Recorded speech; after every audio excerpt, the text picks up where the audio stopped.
à tous et à toutes, je m'appelle Anne-Émilie et aujourd'hui dans la série Le temps que je vous raconte, j'aimerais vous parler d'un auteur un peu moins connu que ceux qu'on a abordés dans les autres capsules. Un auteur qui, à mon avis, mérite qu'on s'intéresse plus à son œuvre littéraire. Il s'agit de Pamphile Lemay. Je vais également vous parler d'un de ses contes, L'anneau des fiançailles.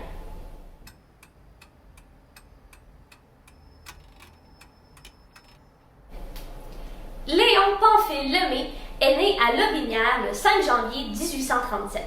Il grandit dans une famille de cultivateurs, marchands et aubergistes. Il commence ses études au Petit Séminaire de Québec où il rencontrera le futur écrivain Louis Fréchette.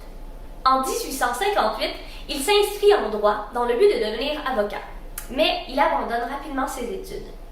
Il paraît que Lemay n'étudiait pas beaucoup et qu'il passait une grande partie de son temps à rêver à des promenades dans les bois.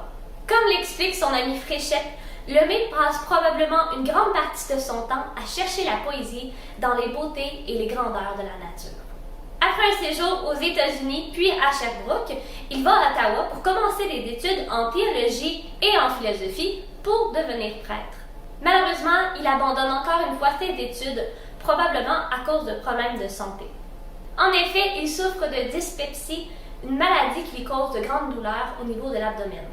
En 1861, il reprend ses études en droit, tout en exerçant le travail de traducteur à l'Assemblée législative. Puis, en 1863, âgé de 26 ans, il épouse Célimare Robitaille, avec qui il aura 14 enfants. À la fin de ses études en droit, il ne poursuit pas, finalement, une carrière juridique. Il préfère la tranquillité de la fonction publique.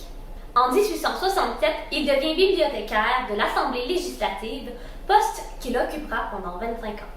En 1892, le gouvernement décide de forcer la retraite de Lemay en le remplaçant à son poste de bibliothécaire par un certain Narcisse Eutrope Dionne, un physicien et journaliste. Pamphile Lemay se considère toute sa vie surtout comme un poète, mais il créera quand même plusieurs romans, fables, contes, pièces de théâtre, opérettes et opéras comiques.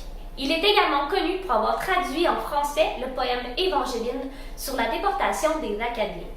Un sujet revient souvent dans ses textes, les patriotes.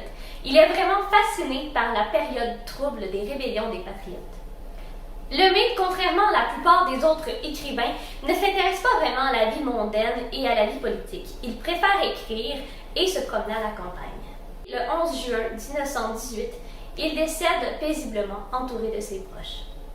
Son recueil de contes Contes vrais est publié pour la première fois en 1899, puis réédité en 1907 avec l'ajout d'illustrations.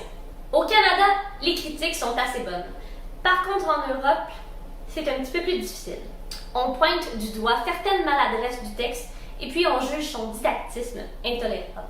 La réalité est qu'à l'époque, le conte n'est pas vraiment pris au sérieux dans le monde littéraire. L'œuvre reste un ouvrage très riche, car il témoigne des coutumes et des croyances de la fin du 19e siècle chez les Canadiens français. C'est dans ce recueil que l'on retrouve le récit L'anneau des fiançailles. Lemay commence son histoire en nous racontant qu'il a un ami médecin, Noé Bergeron, qui vient tout juste de se fiancer à une certaine Amaryllis Belot. C'est une jeune fille belle, séduisante et rêveuse. Noé l'aime beaucoup. Il faut savoir que la mère d'Amaryllis est décédée depuis déjà quelques années et que son père ne s'est jamais remis de la mort de sa femme. Le narrateur nous ramène plusieurs années en arrière pour nous parler d'une certaine escapade qu'il aurait fait avec des amis. Accompagné de Noé et d'autres amis médecins, il décide de se rendre tard le soir dans un cimetière. Sur la route large et dure, les roues produisaient un grondement sonore et monotone qui nous aurait endormis si l'acte audacieux que nous accomplissions ne nous eût tenus en éveil. Et si le bruit causé par les bêches d'acier que nous emportions, qui se heurtaient les unes aux autres, ne nous eût fait penser au grincement des clous que nous allions tout à l'heure arracher du cercueil. Arrivés à destination, les hommes préparent leurs outils et prennent un petit coup dans la gourde de Noé, histoire de se donner un peu de courage. Ils commencent à creuser, avec une certaine hâte, car le ciel de plus en plus couvert annonçait un orage.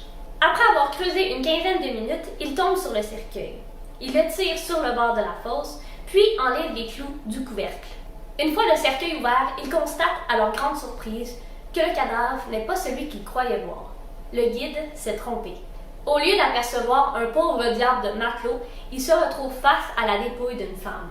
Peu importe, décide-t-il alors, ce sera ce cadavre qui va servir à la fiance. Ce sera celui-là que les apprentis médecins vont disséquer pour s'exercer.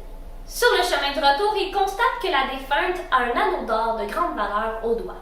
Il décide de vendre l'objet et de rendre la valeur de l'argent à la morte sous forme de messe-passe. Plus tard, Noé rachète l'anneau et la réserve pour sa future épouse, qu'il ne connaît pas encore. Les années passent et un beau jour, Noé sauve une jeune femme de la noyade. Il tombe follement amoureux d'elle et lui demande de l'épouser. Pendant la soirée de fiançailles, Noé passe l'anneau au doigt de la jeune fille.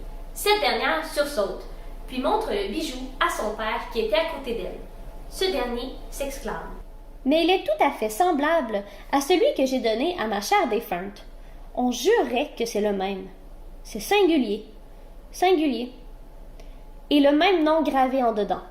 Amaryllis. » « C'est le nom de ma fiancée, observa Noé d'une voix qui s'efforçait de paraître sûre.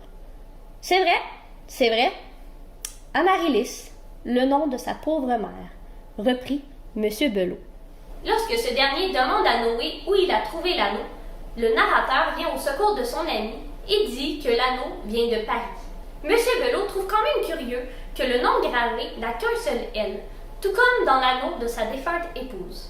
Le narrateur s'exclame qu'il se fait arnaquer, mais rassure l'épouse comme quoi l'anneau aura une ressemblance de plus à celui de sa chère mère. Si cela vous intéresse d'aller lire le conte, je mets comme à l'habitude le lien dans la barre de description. Sur ce, je vous invite à vous abonner à la page Facebook si cela n'est pas déjà fait pour rester informé des différentes activités qui s'en viennent à l'automne à la Maison Le Pailleur. Je vous souhaite une très belle journée et à la prochaine!